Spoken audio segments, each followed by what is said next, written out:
Yo, what's up, family? Let's go. Let's go. Let's do it. Let's do it. Straight to the point. The brain. The brain. This is gonna be 5 minutes of a young revelation I had about the brain.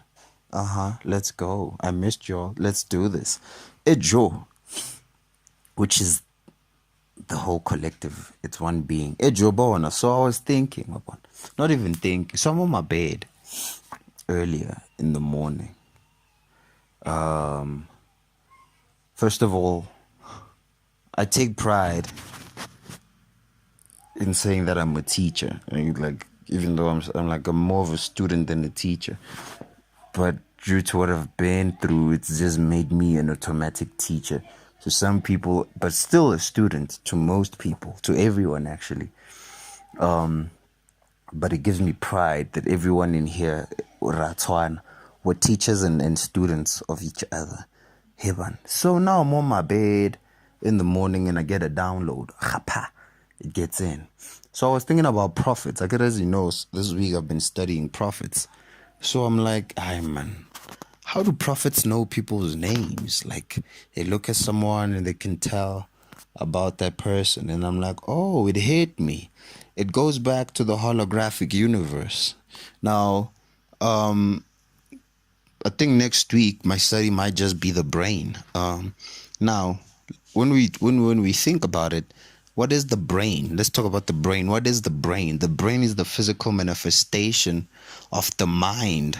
And if they say that the mind is the one that is projecting, so if the mind or if the brain is the physical manifestation of the mind which is projecting, then the mind needs protecting.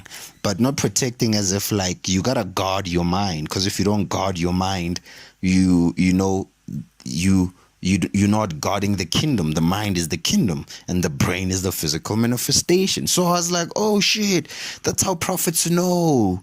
I was like, yeah, I must share this with the people, because before anything, before your mom, before anything exists outside, they like I remember they like saying, the prophets are like, in the realm of the spirit, I see a name. I see Tabo. I see who is. Do you know what the realm of the spirit they're talking about is? Is inside them, inside his world, inside inside his causal plane, because he's projecting everyone. Um, yo, this is so funny. As I was recording this, Dre called me. A perfect example. Let's say I'm looking at Dre, right? Like, and then I'm a prophet. He comes to my church, and then I'm like, I see. Then I call out maybe his mom, him, or I'm like, who's in Togozo? And then he's like, that's me, Prophet Mythics, it's me, Professor. You see, how would I know that? That's what I was like, how do they know that? And then today in the morning, as I'm napping, I'm like, some weird shit was just happening at home. There was just so much drama. And then I was like, hey man, this drama, what is this about now? Then I'm like, let me not let it affect me. I was like, let me discern. I want to discern what's happening. And then that revelation came. I was like, oh, that's how prophets see.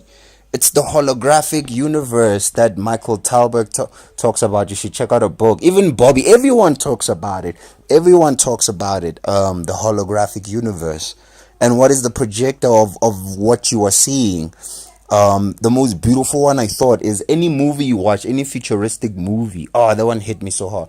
Any futuristic movie, there's usually Avengers or whatever. They could be like a machine or a tool there, and then someone comes out. Usually they blue and like see through a hologram, and then like you can even like put your hand through them. That's a hologram, right? That's the hologram that they're talking about. But then it hit me. I was like, oh, we are advanced holographic projectors, which means that what we project is so advanced that it can even be physical, and you can sleep with it and have sex with it, you know, and muff it and call it your girlfriend. That's how advanced it is. Or you can rub its knees, or, you know, massage its shoulders and call it your husband or your man. Yabon, vice versa. But that's how advanced your mind is, that what it's projecting out can be tangible. But the mind, so how we are seeing reality now, we are seeing reality projected from this state of consciousness that we fell to. So The physical reality is merely a projection of the mind when it is in its most densest form, which manifests as a brain. Because the brain too is holographic. Because if someone dies and then they do an autopsy of that person, right? That person's brain you looking at, that too is a projection from your mind too. Wabo. So the brain, the mind is what is projecting this. So I was like, oh, this is how these prophets see. This is how they see. They first see it in them. So it is really true when they say all is within. All is within. That's how you can know every soul incarnated on earth and even know the destiny of souls as where souls will go after they die. Yo, I had to share that. So the brain, one more time.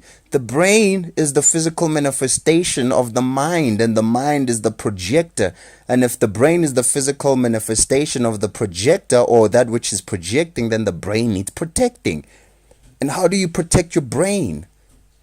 Through truth, through information, through high frequency, through collective gathering, through ritual, through learning, through interacting, through meditation.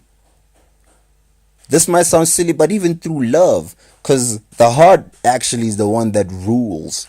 Because for the ancestors to determine what secrets they're going to reveal to your mind, they first check your heart.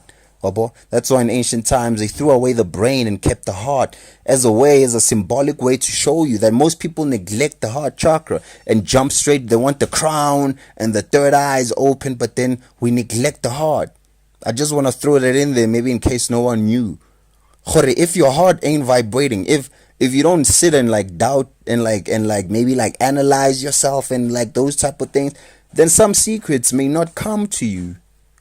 That's why they say be humble. That's why the woman is God, because the woman is humble. But then since we are androgynous hermaphrodites internally, we are all women inside in a sense, and women are men inside also in a sense. You see what I'm saying? I should have warned whoever's listening that this might be longer.